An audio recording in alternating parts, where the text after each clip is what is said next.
Today's book is all about spring. Spring is new. In spring, new things grow. Snow melts, flowers poke up. In spring, tree buds grow. Buds grow into blossoms. Apple blossoms are white. In spring, robins make nests. They weave grass and twigs. Mama robin lays eggs. In spring, spiderlings hatch. They spin a silk string. They swing to a new home. In spring, lambs are born. Mama sheep feed them milk. In spring, days get longer. The sun sets later. Cow plays outside after supper. In spring, it is muddy. Jen walks to school. She wears boots.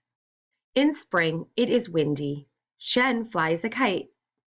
What do you do in spring?